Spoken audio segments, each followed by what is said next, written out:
Bonjour, j'espère que tu vas bien. Alors ce soir, je veux te parler de l'histoire d'un vieux sage. Il y avait dans un village un vieux très sage. Alors ce vieux sage, il répondait à toutes les questions. Il n'y avait aucune question qui était au-delà de son intelligence. Mais dans ce village, il y avait un petit. Il avait tellement une question très intéressante. Il vient voir le vieux sage. Vieux sage, vieux sage.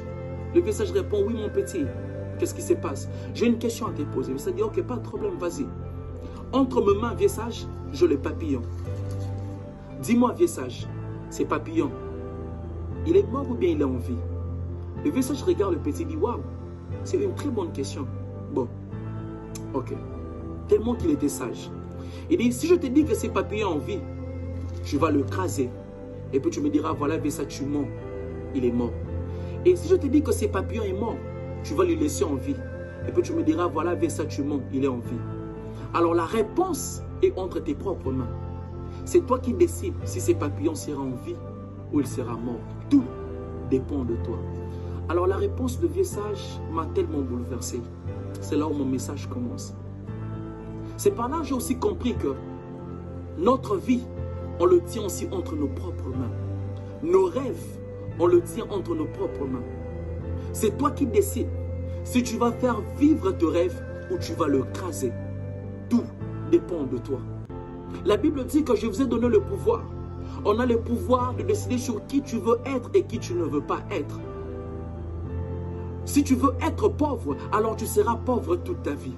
Si tu veux être riche, alors tu seras riche. Le cahier et les stylos de ta vie est entre tes propres mains. C'est toi qui es en train d'écrire l'histoire de ta vie. Commencer pauvre n'est pas un problème, mais finir pauvre, c'est un choix. Naître dans une famille pauvre n'est pas un problème, mais mourir pauvre, c'est un choix. Ne laisse jamais une mauvaise période te faire croire que tu as une mauvaise vie.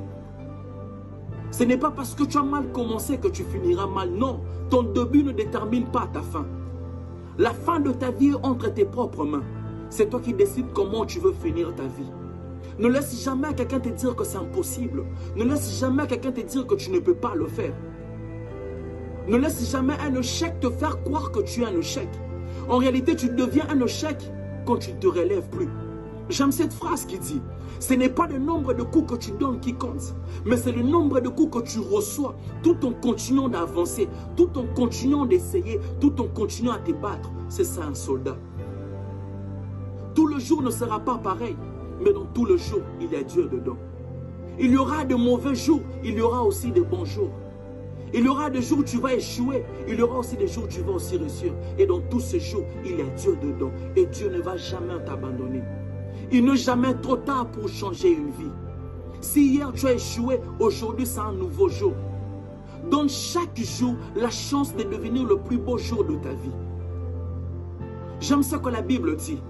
Que chaque matin, Dieu renouvelle sa bonté dans notre vie. Qui veut simplement dire que quand Dieu nous réveille le matin, il nous donne encore l'opportunité de faire mieux. Il nous donne encore l'opportunité de devenir mieux que hier. Quand Dieu nous réveille le matin, il nous donne l'opportunité de quitter de l'ignorance à la connaissance. De l'inaccompli à l'accompli. De l'obscurité à la lumière. De la peur à la foi.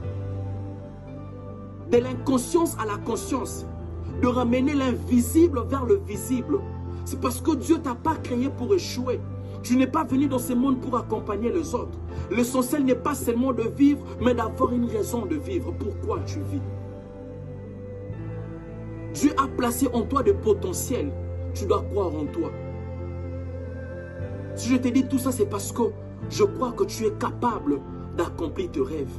Rien n'est impossible à Dieu. Rien n'est impossible à Dieu. Tes parents dépendent de toi. Ta famille dépend de toi. Tu n'as pas droit à l'erreur. Tu n'as pas droit à l'échec.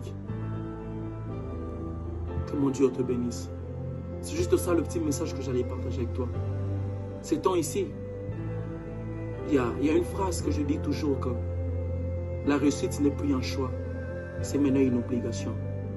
Tu dois réussir. Que mon Dieu te bénisse. Merci beaucoup.